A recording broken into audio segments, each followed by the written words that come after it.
Bom, gente, diante aí do nosso evento de direito sindical, né, da ABRAT, Associação Brasileira de Advogado Trabalhista, que vai ser essa semana, nós vamos agora, hoje eu estou dando uma aula para graduação de Direito Coletivo, olha que coisa interessante, né, falando de sindicato, federação e confederação. Ah, tá ótimo, então, tudo bem? Ouvindo bem? Bom, ótimo. Então, voltando aqui um pouco, nós temos as entidades de grau de base, né, que são os sindicatos regidos aí na CLT, regido pela Constituição Federal. Temos as entidades de grau superior, que são as federações e as confederações. As federações elas são formadas por estado e precisa de, no mínimo, 5 sindicatos da mesma categoria, e aí pode se desdobrar em, por exemplo, sindicato da indústria têxtil, indústria do calçado, indústria do couro, indústria metalúrgica, não importa, ela pode formar uma federação, desde que tenha, no mínimo, 5 sindicatos. Já as confederações são entidades de grau superior, como, por exemplo, Confederação Nacional da Indústria, Confederação Nacional do Comércio. Essas sim, elas precisam de, no mínimo, 3 federações. Bom, aonde nós vamos encontrar essas 3 federações? Nós vamos encontrar, por exemplo, uma federação do comércio no estado do Rio de Janeiro, uma federação do comércio no estado de São Paulo, uma federação do comércio, por exemplo, no estado da Bahia. Então, obviamente que a federação do comércio da Bahia só vai ter uma. A federação do comércio do Rio de Janeiro só terá uma, porque no mínimo 5 sindicatos. Então, obviamente, se tiverem 10 sindicatos, vão convergir para a mesma federação.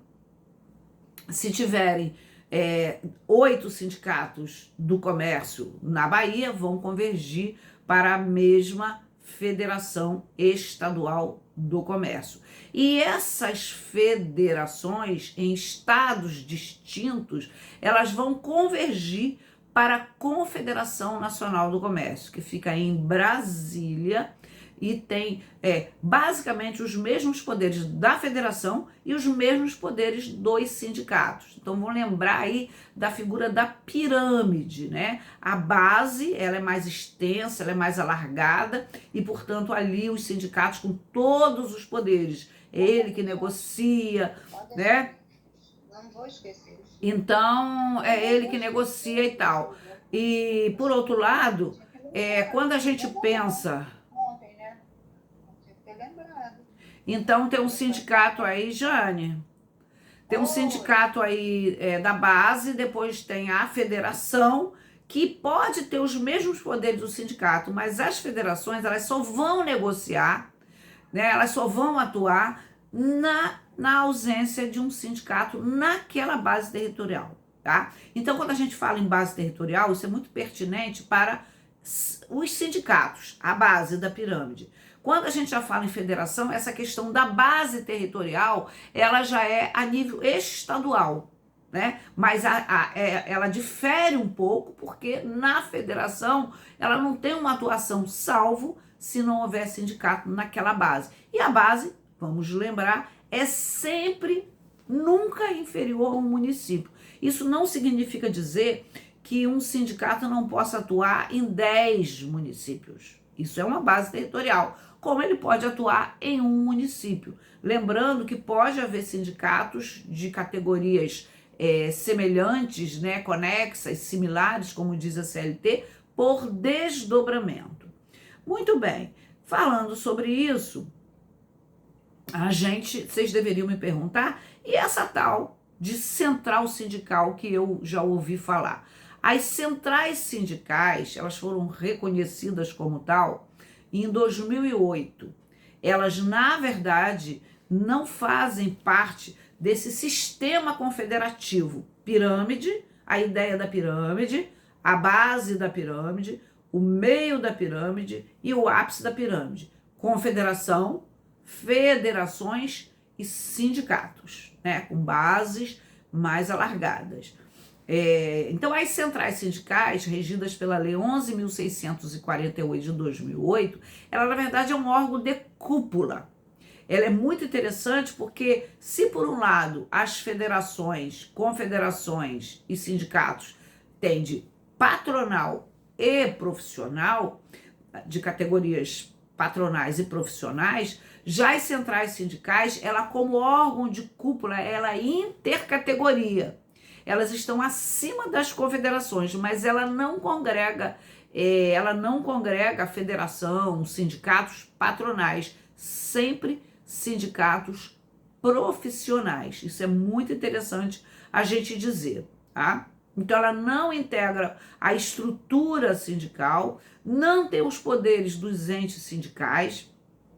Por exemplo, são elas a CUT, você já deve ter ouvido falar, Central Única dos Trabalhadores, CGT, Central Geral, não esqueci agora qual que é, CGT, USI, USI, CUT, CGT, Central Geral, não lembro direito qual é a sigla, mas CGT, CUT, USI, elas são mais ou menos hoje, são sete centrais sindicais. Elas são pessoas jurídicas de direito privado, estão filiadas, podem se filiar a ela sindicatos, federações, confederações de trabalhadores. E aí vocês deviam me perguntar, bom, se elas não fazem parte desse sistema confederativo, qual é a função dela? Qual é o interesse dela? Por que elas existem? Bom, elas começaram aí fazendo movimentos sociais, dialogando, né, com os poderes constituídos, sobretudo a nível nacional, trabalhando nessas questões mais de âmbito nacional, não exclusivamente por estado ou por bases territoriais, articulando assim em nível bem político mesmo e supracategorias. Ela é supracategoria, ela não é formada por categoria, não importa se é comércio, não importa se é professores e não importa se é indústria. Ela está aí dialogando, sobretudo, com os poderes federais constituídos.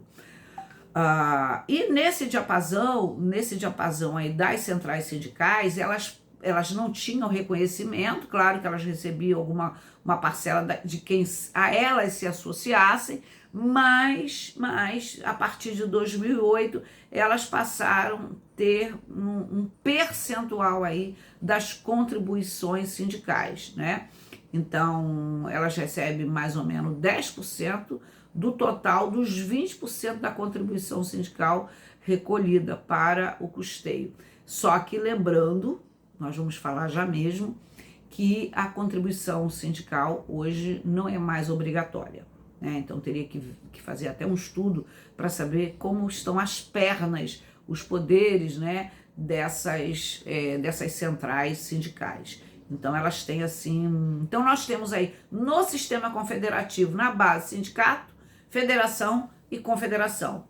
Sindicato é a base por categoria que pode se desdobrar, as categorias podem se desdobrar, desde que respeite a unicidade sindical não inferior a um município, mas pode se desdobrar, por exemplo, comércio varejista, e nesse comércio está a categoria, por exemplo, de padaria, que se desdobra, como se desdobrou, para um outro tipo de sindicato da alimentação.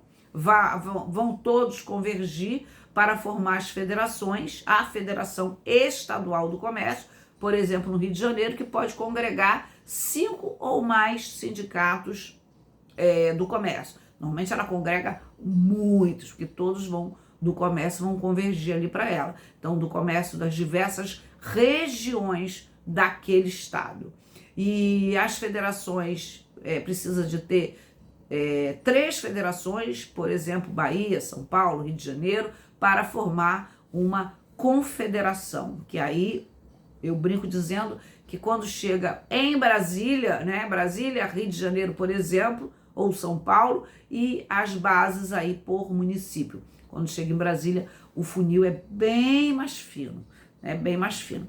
Bom, em regra, também as federações têm um papel assim de cuidar, de proteger as bases territoriais, por exemplo, né, de lidar com questões mais a nível nacional, inclusive de impedir que outros sindicatos criem. Então elas têm um papel aí de negociar, tem um papel aí de proteção dos direitos, por exemplo, a partir de 2017 a questão da perda da contribuição obrigatória, que nós já vamos falar, isso foi um problema, uma questão que os sindicatos fracos, os sindicatos pequenos, de municípios pequenos, não têm esse papel de brigar, de lutar contra isso. Cabe às federações e às confederações.